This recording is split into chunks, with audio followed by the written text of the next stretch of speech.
Başlayaq. Top 5 metr hündürlükdən 10 metr bölünsün saniyə sürətlə şaquli aşağıya atılır. Gəlin bunu təsəvvür eləməyə çalışaq. Bir top var və deməli 5 metr hündürlükdən 10 sürətlə şaquli aşağıya atılırsa, deməli bu topun bir potensial enerji var, bir də kinetik enerjisi var. Niyə? Çünki baxın, həm hündürlüyü var, həm sürəti var. Onda tam enerji bərabərdir. Potensial üstə gəlsin kinetik. Potensial nə olacaq? mgh-dan 5 mgh, J-nin də yerində 10 varsa 50 m. Kütləni verməyib, eləcə m yazıram. Üstə gəlsin. İndi gəlirəm kinetikə. Kinetikdə yenə də m-i vermədiyi üçün olduğu kimi saxlayıram. Onun kvadratı eləyir 100. 100-ü də 2-yə böldüm, qaldı 50. Kinetik də olur 50 m. Deməli, tam enerjimiz nəyə bərabərdir? 100 m. Mən şərti olaraq enerjini t yazıram, elə yenə yazmıram, qarışmasın deyə bir-birinə. İndi yer səthi ilə elastiki toqquşur. Bax, bu cisim gəlir, yer səthi ilə elastiki toqquşur və geri qayıdır da, təbii ki, elastiki daxil və maksimal qalxma hündürlüyünə. Baxın, burada bizə deyir ki, enerji itkisi nəzərə alınmır. Yəni, başlanğıcda bu cismin enerjisi, tam enerjisi 100 m idisə, sona qədər 100 m olaraq qalır. İndi gəldi, toqquşdu və qayıtdı maks nöqtəyə. Maks nöqtənin hansı özəlliyi var idi? Maks nöqtədə sürət 0 olurdu, orada kinetik olmurdu. Yəni, tam enerji elə potensialın özünə bərabər idi. Tamı biz nə tapdıq bayaq? 100 m tapdıq da, düzdürmü? Onda 100 m bərabərdir potensial enerjinin maks qiymətinə. Yəni, m, j, h-a. J-nin də yerinə bir 10 yazsaq, h. Buradan m-lər ixtisar gedir, 10 ixtisar gedir, h bərabər olur 10-a.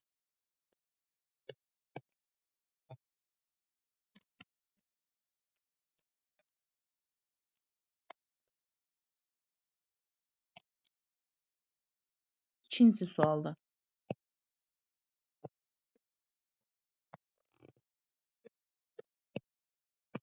Müəyyən hündürlükdən sərbəst düşən 2 kiloqram kütləli cisim var. Bax, bura qədər gəlin bunu qeyd edək. Müəyyən bir hündürlükdən bir cisim düşür və sərbəst düşür. Bu o deməkdir ki, başlanğıc sürət 0-dır. Yəni, başlanğıcda bunun kinetik enerjisi yoxdur. Hətta gəlin yazaq tam enerjisini, ya da ehtiyac yoxdur.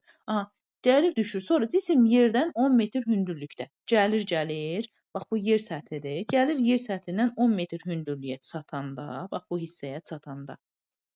Cismin potensial enerjisi kinetik enerjisindən 2 dəfə az olur. Yəni, əgər potensial enerjisi Y potensialdırsa, kinetik enerjisi olur 2 dənə Y potensial. Çünki bundan 2 dənə artıq da axı. Toplayırıq, olur 3 dənə Y potensialın ani qiyməti. Cismin tam mexaniki enerjisini hesablayın. İndi baxın burada, cismin yerdən 10 metr hündürlükdəki, 10 metr hündürlükdəki potensialını gəlin tapaq. 10 metr hündürlükdəki potensial nə olacaq mgh-dan? M-in yerinə 2, h-ın yerinə 10, j-nin də yerinə 10 qoysam, bu da eləyir 200. Əgər həmin andakı potensialı 200-dürsə, tam enerjini də biz bayaq 3 dənə potensial tapdıq. Yəni, 200 vurulsun 3-ə, o da elədi 600.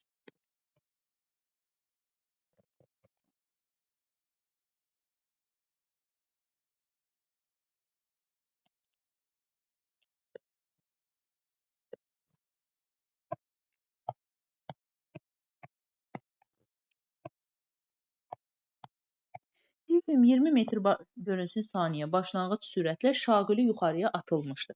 Bu səfər, bax, bura qədər, nöqtəyə qədər işləyin həmişə ki, beyniniz qarışmasın. Şaquli yuxarıya bir cisim atılır və bu cismin başlanğıc sürəti V0 bərabərdir 20 metr. Elə bu arada bilirik ki, başlanğıcda bir hündürlük olmadığı üçün tam enerji nəyə bərabərdir? Sadəcə kinetik enerjiyə. Kinetik enerji nədir? mv kvadratı böl 2-dən m V kvadratının yerinə 400 yazsam, onu da 2-yə böləndə olacaq 200. Yəni 200 m. Tam enerjimiz 200 m-ə bərabərdir. Davam edirik. Hansı hündürlükdə gəlir, müəyyən bir hündürlüyə çatır, bilmirik hansı hündürlükdür. Cismin potensial enerjisi kinetik enerjisindən 4 dəfə çox olar. Yəni, kinetik enerjisinin ani qiyməti Y kinetikdirsə, potensial da bundan 4 dəfə çoxdur. Yəni, 4 dənə Y kinetikə bərabərdirsə, toplam tam enerji nəyə bərabər olacaq? kinetik enerjinin ani qiymətinin 5 qatına, yəni 5 dənə Y kinetikə. 5 dənə Y kinetik nəyə bərabərdir? Tam enerjiyə. Tam enerjində bayaq nə tapmışdım? 200 M. Vəssalam. Burada indi biz nəyi soruşuruq? Cismin potensialı. Hansı hündürlüyü soruşur bizdən?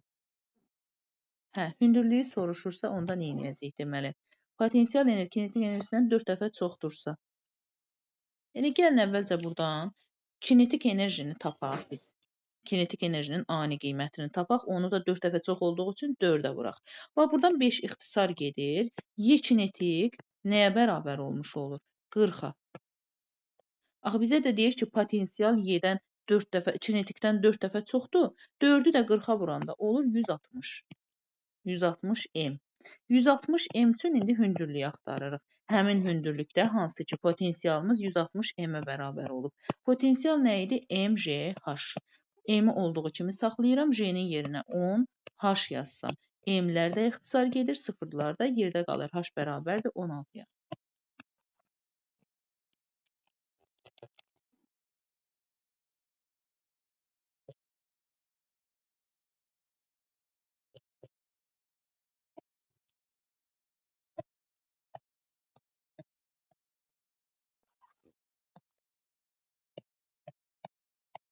Başlayaq. Yer səthindən şaquli yuxarıya atılmış cisim 3 saniyədə və 7 saniyədən sonra eyni hündürlükdə olmuşdu. Bax, bu durumda 2 dənə bizə zaman verir və deyir, həmin zamanlarda eyni hündürlükdədirsə, bunu artıq şaquli yuxarıya atılma mövzusunda biz keçmişik. Nə edirik? Cismin maksimum qalxma hündürlüyünü tapmaq üçün nə edirdik? Bax, bu 2 dənə zamanın ədədi ortasını tapırdıq. Necə? 7 ilə onu topladım, 7 ilə 3-ü topladım, 10 elədi. Onu da 2-yə böldüm, 5 elədi. Deməli, T bərabərdir 5 saniyədə bu cisim nə edir? Maksimum nöqtəyə çatır. Əgər 5 saniyədə bu cisim maksimum nöqtəyə çatırsa, başlanğıc sürətimiz nəyə bərabər idi? Sürət nəyə bərabər idi başlanğıc sürət? J-T-yə. 5-i də J-yə vuranda eləyir 50. Deməli, bu cisim 50 ilə atılıbdır. İndi davam edək. Bura qədəri yazdıq. İndi yer səthindən sonra eyni. Yer səthindən hansı hündürlükdə cismin kinetik enerjisi sıfıra bərabər olar? Hə, heç buna ehtiyac yoxdur. Hansı hündürlük? Bax, maks hündürlüyü deyir də. İndi 5 saniyədə maks hündürlükdə olarsa, təbii ki, bunu son sürət sıfır olduğuna görə, bax burada son sürət sıfır olduğuna görə H bərabərdir V0-ın kvadratı bölünsün 2J ilə də yaza bilərik. Hansı ki, V0-ı 50 tapmışıq. 50-nin kvadratını 20-yə bölüb də tapa bilərik. Və yaxud da, gəlin yazaq. 50 vur 50-ni 20-yə bölsək, sıfırlar gedir. Burada da 25 qalır. 25-i də 5-ə vuranda olur 125. Və yaxud da yadınızdadırsa, yenə deyək, şaquli yuxarıya doğru atılmada biz nə edirdik? Zamana görə hündürlükləri necə düzürdük? Yuxarıdan başlayaq 5, 15, 25, 35, 45, 5 saniyə dediyi üçün 1, 2, 3, 4, 5 saniyə. Elə bunları toplayanda bizə 125 verəcək. Yəni, indi hansı qaydanı bilirsinizsə, onunla gedin. Ancaq bu mövzunu qəşəng işləmək istəyirsinizsə, şaquli yuxarı, şaquli aşağı müəyyən sürətlə sərbəst düşən o hərəkətləri mütləq izləyin, öyrənin, sonra gəlin ki, çətinlik çəkməyəsiniz. Davam. Potensial enerjiləri bərabər olan. Bunu da gəlin şəkil çəkək. Potensial enerjiləri bərabər olan, kütlələri isə 2-nin 4-ə nisbətində olan 2 dənə müxtəlif, 2 cisim müxtəlif hündürlükdədirlər. Bax, gəlin çəkək. Birinci cismə yazıram M1, yəni 2 kiloqram. Potensialları eynidirsə, potensial nə idi? MJH idi da, düzdürmü? Onsuz J hər kəs üçün eynidir. Əgər, gəlin elə şərti yazaq.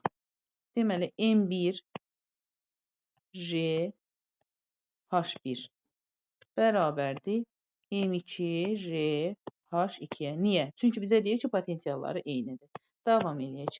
Buradan J-lər getdi, onsuz da ikisində də eynidir. M1-in yerinə 2 kiloqram, 2H1 yazsam, M2-nin də yerinə 4H2 yazsam, onda baxıram ki, hündürlüklər 4-ün 2-yə və ya 2-nin 1-ə nisbətindədirlər. Bəs hansı daha hündür olacaq? Təbii ki, kiçik kütləli cismin hündürlüyü daha böyük olacaq. Birinci cismin. Yəni, birinci cismin hündürlüyünü mən demək 4H götürsəm, ikinci cismin hündürlüyünü götürərəm, biraz aşağıdan götürək, 4 kiloqramlığın. Bunun hündürlüyünü götürərəm 2H. Bu belə. Davam eləyək. Bu cisimlərin yerlərini dəyişsək. Götürdüm 2-ni bura yazdım, 4-ü də gətirdim buraya qoydum. Onda potensial enerjilərinin nisbətini tapın. İndi Y potensial 1-ə gəlin baxaq. Y potensial 1. Birinci cisim hansı idi? Bax, bu cisim idi. Bax, burada çarıxmayaq ki, niyə? Birinci cisimdən söhbət gedirsə, birinci cismi bizə 2 veribdir də. Onda gəlin, bax, bu birinci cismin potensial enerjisini tapaq. MJH-dan M-in yerinə 2, H-ın yerinə 2H, J yazsam. İndi gəlirəm ikinci cismə, 4 kiloqramlığa. Bunun potensialında da 4-ün yerinə 4, kütlənin yerinə 4, H-ın yerinə 4H, J yazsaq, J'lər, H-lar ixtisar olur. Burada da 4 vurulsun, 4 bölünsün 16-dan, deməli yuxarıda 1 qalır, aşağıda da 4 qalır. Bu da verir bizə 0,25, yəni A variantı.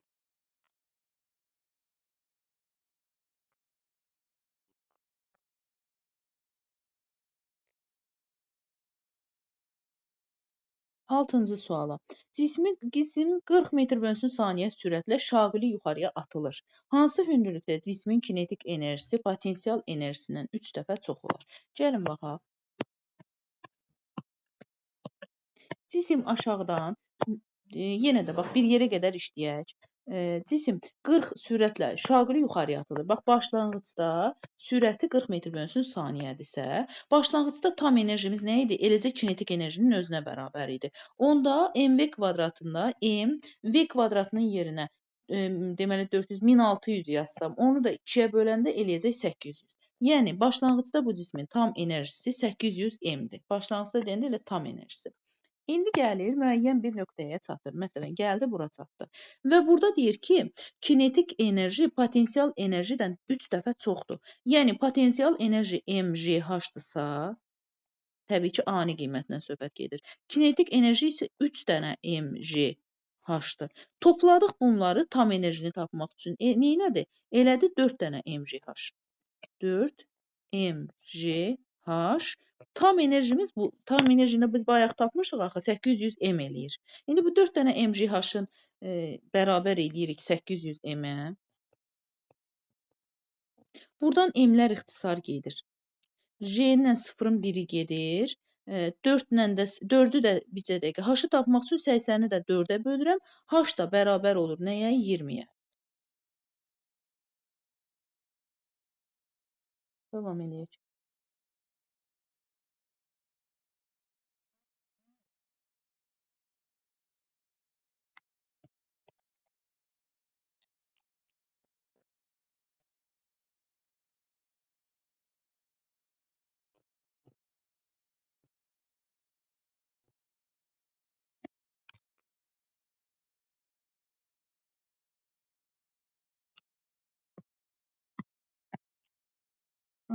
Düz xətli hərəkət edən cismin kinetik enerjisinin koordinatdan asılı qrafiki verilib. Baxın, bu kinetik enerjinin qrafikidir. Əvəzləyici qüvvənin proyeksiyasının asılılığına baxın. Əvəzləyici qüvvədə ilk öncə baxıram ki, əgər kinetik düz xətlə artıbsa, deməli stabil deyil də, sürət dəyişəndir. Sürət artan sürətlidir, hətta sıfırdan yuxarıdadır və sıfırdan yuxarı yeyinləşən olduğu üçün deməli təcil də müsbətdədir, qüvvə də müsbətdədir. Ona görə mənfidəki, sıfırdakı variantları bəri başdan silirik. Sonra indi burada nə edək biz? Kinetik enerjini F-lə gəlin əvəz edək. Kinetik enerji nə idi? Bizə dəqiqə M V kvadratı bölünsün 2-ni bizə nə verib? 20 veribsə, burada MV kvadratı bərabər olacaq 40-a. Bu belə. Sonra bəs qüvvəni necə işləyək burada? Emanı bəlkə gəlin təcili tapaq buradan. A bərabərdir. Baxıram ki, kinetik sıfırdan başlayıb. Deməli bir sükunətdən başlayıb da, başlanğıc sürət sıfırdır. Onda təcili tapmaq üçün nə edərəm? Yazaram ki, V bölünsün T bərabərdir təcili. Daha doğrusu heç buna ehtiyac yoxdur. Bir dəqiqə. Burada mən bunu zaman kimi görürəm. Sən demə bu yoldur, bircə dəqiqə. Burada əgər məsafədir x-dırsa, onda nə edirik? Deməli kinetik enerjinin dəyişməsindən istifadə edəcəyik. Kinetik enerjinin dəyişməsi bizə nəyi verirdi? İşi verirdi. Gözləyin indi. A bərabərdir nəyə? Delta kinetikə. Onda A-nın yerinə bir F S yazsam, S-in də yerinə mənə 4 verib. 4 yazsaq, bu da bərabərdir. Kinetik enerjinin dəyişməsi də 0-dan 20-yə gəlibsə, sondan başlanğıcını çıxıram. Elə 20-dən 0 çıxanda 20-nin özü qalır da. Ona görə F də bərabər olur. 20 bölünsün 4-ə.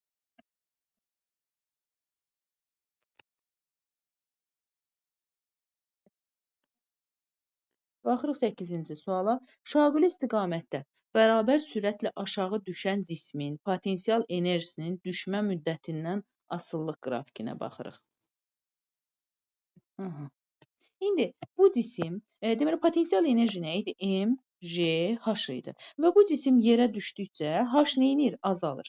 Bəs necə azalır? Bərabər sürətlə azalır. Yəni hər saniyə eyni qədər azalır. Ona görə azalanın C variantını götürürük. Yəni burada Y-ni də götürə bilərik nə zaman? Əgər bizə desə ki, sərbəst düşür və ya müəyyən sürətlə, təcillə düşür, onda hə, biz bilərik ki, yeyinləşərək düşür, bunu götürərik. Ancaq bizə bərabər sürətlə dediyi üçün sadəcə C-ni hər saniyə eyni qədər azalır da H. Ona görə potensial da hər saniyə eyni qədər azalır.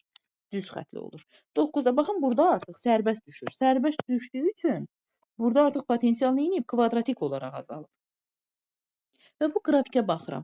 Sərbəst düşən cismin qrafikidir və görürəm ki, 4 saniyədə cisim artıq yerə dəyibdir. Bu o deməkdir ki, deməli 4 saniyə T bərabərdir 4-ə. Bunu qoyduq kənara. Sonra yerə dəyən andakı kinetik enerjisi. İndi sərbəst düşən cisim 4 saniyədə yerə dəyirsə, yeri hansı sürətlə dəyəcək? Bunu necə bilirdik? V bərabər idi J T-yə. T-nin yerində 4 varsa, bu da eləyəcək 40. Yəni, yerə 40-la dəyəcək. İndi mv kvadratı bölü 2-dən m-in yerində yazıram 0,5. Niyə? Çünki qramla verilib, kiloqrama çevirirəm. Vururam v-nin kvadratına. V-ni bayaq nə tapdıq? 40 tapdıq. 40-ın da kvadratı nə eləyir? 1600. Bölürük 2-yə. Buradan da ixtisarımızı apardıq. Oldu 800. Hətta bax, bu 0 söhbətləri də getdi. 5 vurulsun 8-dən. Bu da bizə 40 verdi. Y variantı.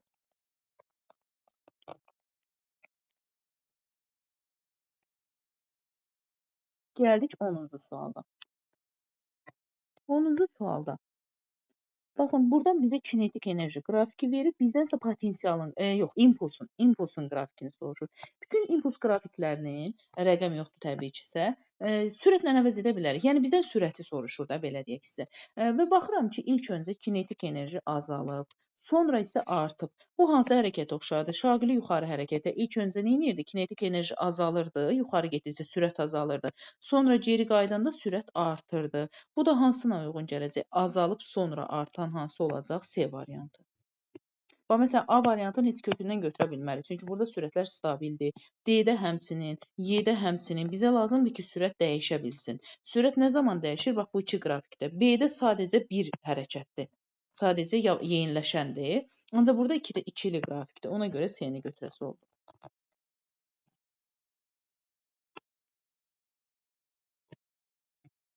11-ci sual. Düz xətli hərəkət edən cismin yer dəyişməsinin proyeksiyasının zamandan asılı qrafiki verilibdir. Baxaq, indi bax bu yer dəyişməyə görə görürük ki, biz bu yer dəyişmə necədir? Parabolikdir, yəni yeyinləşən hərəkətdir. Əgər yeyinləşən hərəkətdirsə, kinetik enerji də eyni, baxın, kvadratik şəkildə zamandan asılı olmuş olacaq.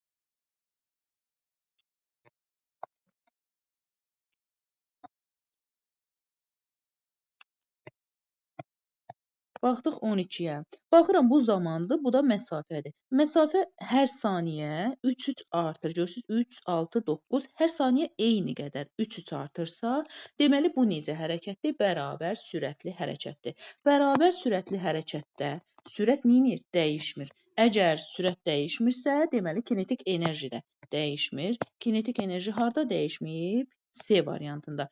Baxın, əgər yeyinləşən hərəkətdirsə, kinetik enerji kvadratik olaraq zamanla dəyişir. Yox, bərabər sürətli hərəkətdirsə, ümumiyyətlə dəyişmir heç.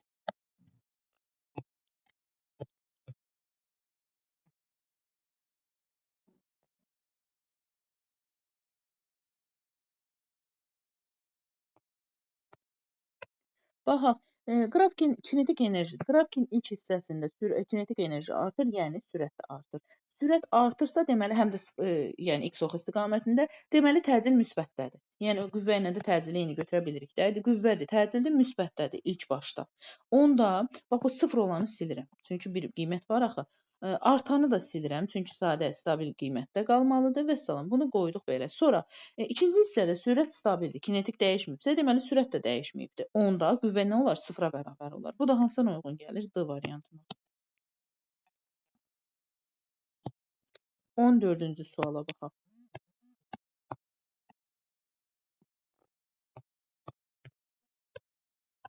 Blokun köməyi ilə bərabər sürətli qaldırılan 400 kq kütləli yük var.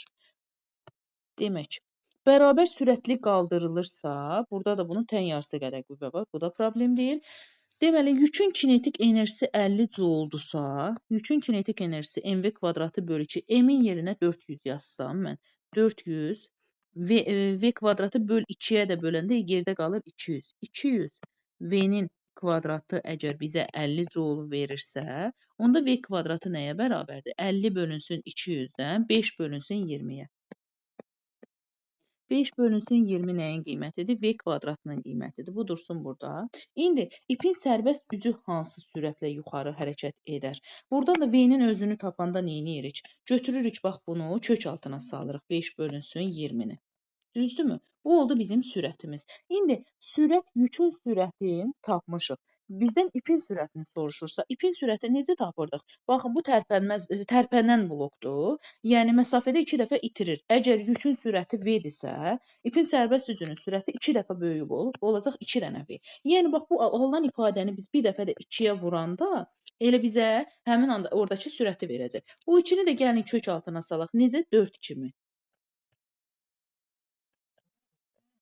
Aha. Buradan da ixtisarımızı apardıq. Burada da qaldı 4. 4'lər də ixtisar getdi. Yerdə 1-in özü qaldı.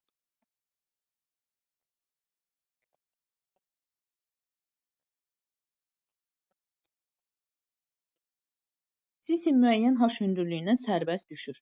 1 və 2 nöqtələrində cismin tam və potensial enerjiləri arasındakı hansı münasibət doğrudur?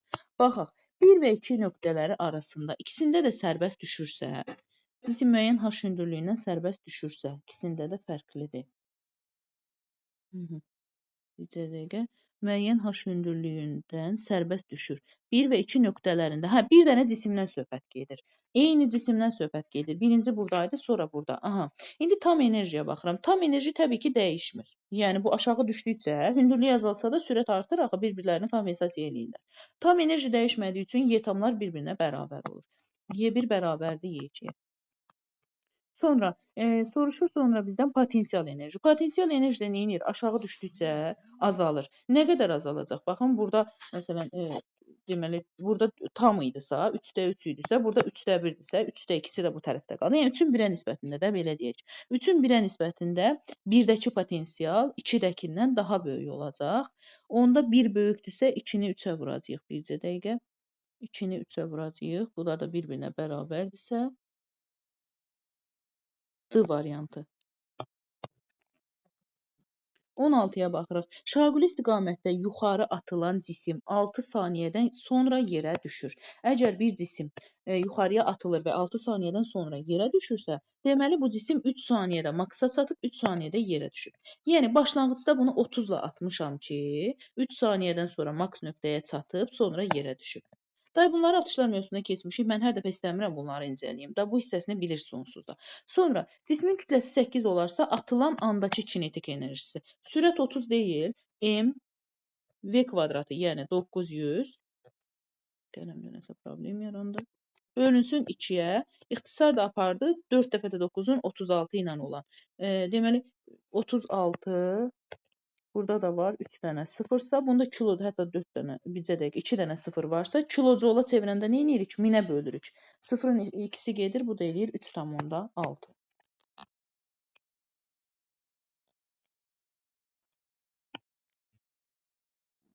17-yə baxırıq. Sükunət halından hərəkətə başlayan 10 kiloqram kütləli cismə təsir edən əvəzləyici qüvvənin proyeksiyasının zamandan asılı qrafiki verilir. Aha. 10 kiloqram kütləli cismin. Baxın, gəlin bunu elə biz neynəyək? Nəyi soruşur bizdə? Kinetik enerjini soruşursa. Sükunət halından hərəkətə başlayan cismə təsir edən əvəzləyici qüvvənin kinetik enerjisini soruşursa, sükunətdən başlayıbsa son kinetiki soruşacaq da. M v kvadratı bölünsün 2-ni. Buradan sürəti necə tapıram? V bərabərdir. Sükunət olduğu üçün A t-yə. A-nı bəs necə tapıram? Qüvvəni kütləyə bölərək. A oldu 2-də 1, yəni 0,5. Bu da elədi 0,5. 10-cu saniyə dedisə, vururam t-yə 10-a. Bu da eləyir 5-in özü. Yəni sürət 5-dirsə, kütlənin yerinə 10 yazdım. 5-in kvadratı da 25. Bölürəm 2-yə. Bu da eləyir 5 vurulsun 25-dən 250. Yox, 125. 5 var. 125 bu variantı.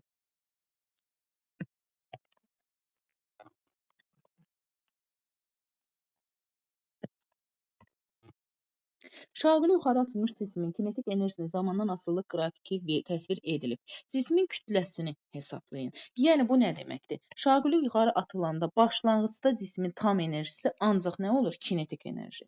Yəni maks kinetik enerjini bizə 300 veribsə, 300 bərabərdir mv kvadratı böl 2-dən. mv kvadratı böl 2-dən. 2-ni də bura vurma kimi atanda mv kvadratı 600-ə bərabər oldu. Sonra hansı sürətlə atılıb? Baxın, 1 saniyədə maks nöqtəyə çatılıbsa, deməli, hansı sürətlə atılıb? 10 ilə atılıb da. Onda m-in yerinə yaz m, onun da kvadratı olur 100.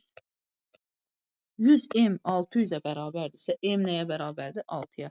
Bəzi səbəbləri mən yenə deyirəm, çox xırdalamıram orada sürəti hardan tapdığımı. Çünki ona artıq zaman yoxdur. O mövzu ayrıdır. Orada yaxşı öyrənməlisiniz ki, bunu da daha yaxşı mənimsəyəsiniz. 19-a baxdıq. Cismin kinetik enerjisinin sürətdən asılı qrafiki verilib. Cismin 25 Newton əvəzləyici qüvvə təsir edirsə, onun aldığı təcil nə qədərdir? Bunu da neyniyək? İş mövzusu ilə əlaqələndirək. Düzdür, iş bundan sonraki mövzudadır. Bunu kaş ki salmasaydılar araya. Deməli, iş bərabərdir. Delta Y kinetikə. İşin yerinə yazsam F vurulsun S. O da bərabərdir. Sıfırdan başlayıb kinetik 20-yə gəlib. Dəyişməsi nə olacaq? Elə 20-nin özü. Sonra əvəzləyici qüvvənin də yerinə 25 yazsam. 25 S bərabərdirsə 20-yə. S nəyə bərabərdir? 20 bölünsün 25-ə. Bu bizim məsafəmizdir. Bu qalsın burada. Sonra təcili soruşursa, əlimdə var sürət. Deməli, sürət də sıfırdan başlayıbsa, gəlin onda neyniyək? Buranı örtdük. Bu bizim S-in qiymətidir sadəcə olaraq. Aha, A bərabərdir nəyə? A bərabərdir V bölünmüş T-yə və yaxud da elə buradan S-dən istifadə edəcəm. Bircə dəqiqə S-in hansı düsturundan istifadə eləyək? S bərabərdir təcillə olan V kvadratı çıxılsın, V0-ın kvadratı bölünsün 2A-dan istifadə edə bilərik. Burada da başlanğıc sürət olmadığı üçün V kvadratını bölürük 2A-ya bizə yolu verir. Yolu biz nə tapdıq? İndi gəlin buradan mən sahə açım təcili tapmaq üçün. Təcili bax bu düstura əsasən tapmaq üçün nə edəcəyik biz? V kvadratını böləcəyik 2S-ə bizə təcil verəcək. Aha. V kvadratını bayaq burada gördük də üstünü qapadım indi. 4 idi V. 4-ün də kvadratı eləyir 16. Bölünsün 2. S-in də yerinə bax bu ifadəni yazırıq. 20 aşağı düşür, 25 yuxarıya. Aha. Bu da bizə təcili verəcək. İndi ixtisarlarımızı aparaq 2-yə olsun 8. Bunu da 5-ə geçsin. 4 burada, 5 burada. 8-i də 4-ə 2. 2 dəfə də 5-in 10. Cavab da 10-a bərabər oldu. D variantı.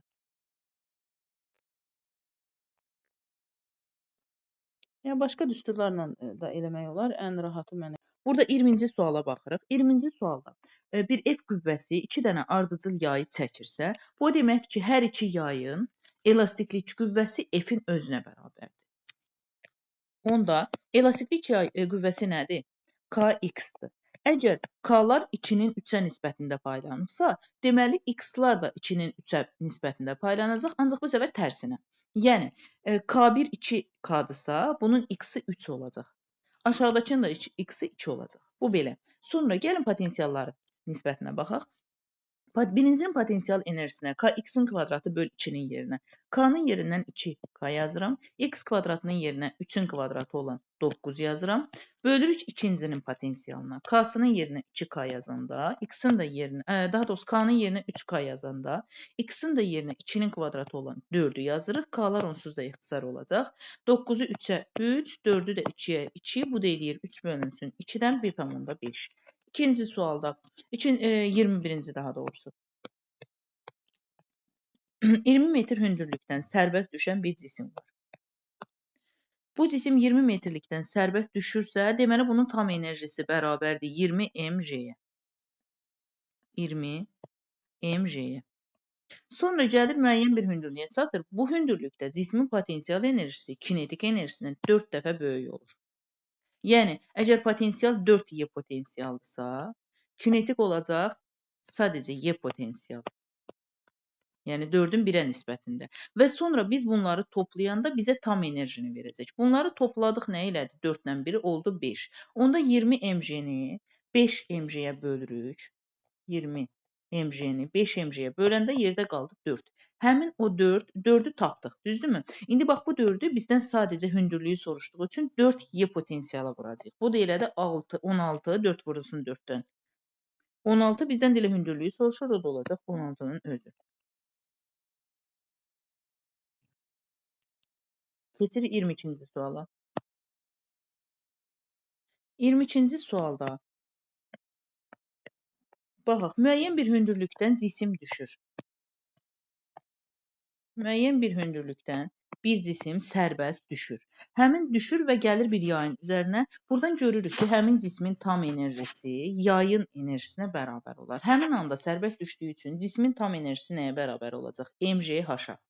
Və 1 metr hündürlükdən düşdüyü üçün, baxın, hündürlük olaraq biz sadəcə bu səthiyi götürürük. Çünki bura qədər gəlir. Buradan bu tərəfə sıxılan o 20 sm bu kütlənin ağırlığının hesabına sıxılır. Yəni, o sərbəst düşmədən deyil. İndi yazıram ki, mjh, h-ın yerində 1 metr olduğu üçün, j-nin də yerində 10 olduğu üçün, elə yazacağım ki, 10 vurulsun 1-dən 10 m bərabərdir. X-in kvadratı böl 2-dən. K-nın yerində var 300. 300-ü də 2-yə böləndə olacaq 150. Vurulsun. X-in kvadratının da yerində 20 santimetr olduğu üçün 20-ni də çeviririk metrə. Olur 0,2. Onun da kvadratı olur 0,4. Demək, buradan sıfırlarla bu sıfırlar gedir. Yerdə qalır 15 bölünsün 4. Yəni, vurulsun 4, yəni 60. 10 m bərabərdirsə 60-a, m nəyə bərabərdir? 60 bölünsün 10-a, bu da bizə 6 verəcək. Yenə növbəti bir yay sualı var və bu yaylarda görək nə soruşur bizdən. Baxıram ki, bizə nə deyir? Yerə nəzərən, cisimlərin yerə nəzərən potensial enerjisi deyirsə, bax bu cisimlərdən söhbət gedir. Bunu yaya qatmırıq. Burada bir yer səthi götürsək, cisimlərin yerə nəzərən potensial enerjisi necə idi? M, J, H. Baxıram, bunların kütlələri eynidir. J də zaten eynidirsə, onda H-a baxıram. Hansının hündürlüyü daha böyükdür? Birinin hündürlüyü. Onda birinci cisim, ikinci cisimdən potensialı daha böyük olacaq. Birin 2-dən böyük olduğu harda var? İkincidə. Bu belə.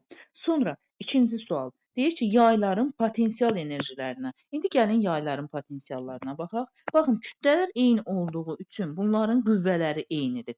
Deməli, dartı qüvvəsi eynidir. Onda elastiklik qüvvəsi, yəni Kx da eyni olmalıdır.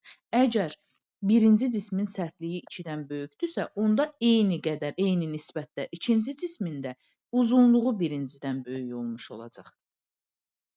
X2 böyük olacaq X1-dən.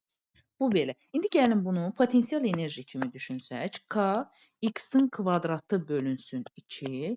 Baxıram ki, düzdür, birin K-sı böyükdür. Ancaq axı biri biz birinci dərəcədən götürürük düz aslı, ikincini isə kvadratik düz aslı götürürdüyümüz üçün ikincinin böyük, ya X-in böyük olmasının üstünlük təşkil edir. Yəni, burada ikinci cismin potensial enerjisi birinci cismin potensialından çox olacaq. 2-nin birdən çox olduğu, bu da oldu 6. Yayın potensialı. 2 və 6-nın olduğu. Sonra gəldik 24-ə.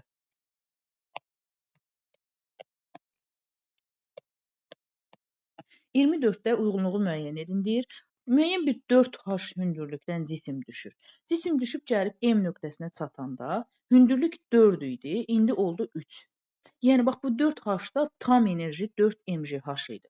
Bura gələndə bunun 3 dənəsi potensiala düşdü, bir dənəsi kinetikə getdi. Yəni hündürlük 4 idi, 3-ə düşdüsə, biri necə oldu? Kinetikə düşdü. Deməli kinetik enerji 1 mgh qədər olur, potensial 3 mgh qədər. Yəni potensial kinetikdən 3 dəfə böyük olur. Onda M nöqtəsi üçün potensial kinetikdən 3 dəfə böyük olur, C-ni götürürük. Sonra gəldi çıxdı K nöqtəsinə.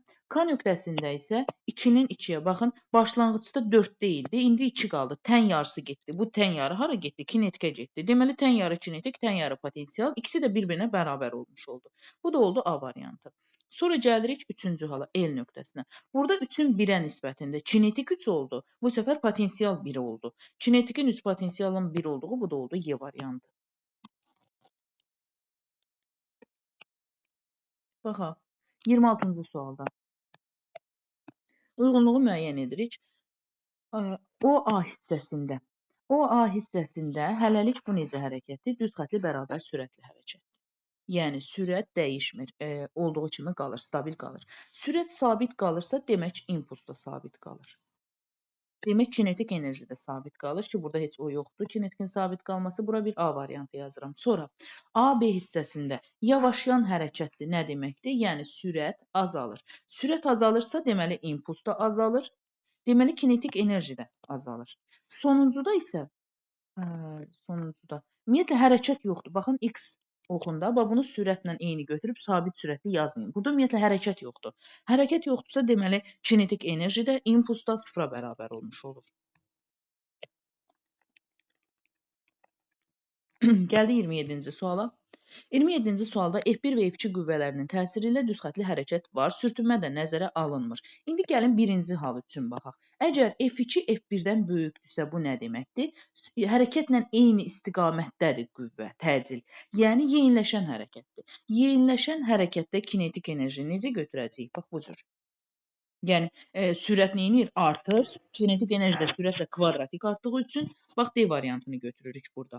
Gəlirəm ikinci hala. Əgər bir-birinə bərabərdirsə, cisim sabit sürətlə hərəkət edir. Yəni kinetik enerji neyinir? Dəyişmir zamanla. Üçüncü halda isə 1-2-dən böyükdür. Yəni cisim sürət sağ tərəfədir.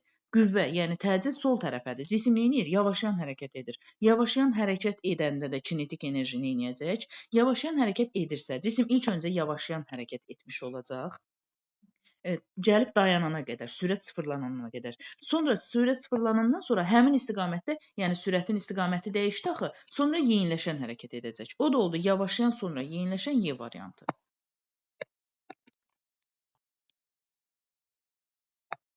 Gəldik 28-ci suala bir dəqiqə. Elə 27 imiş.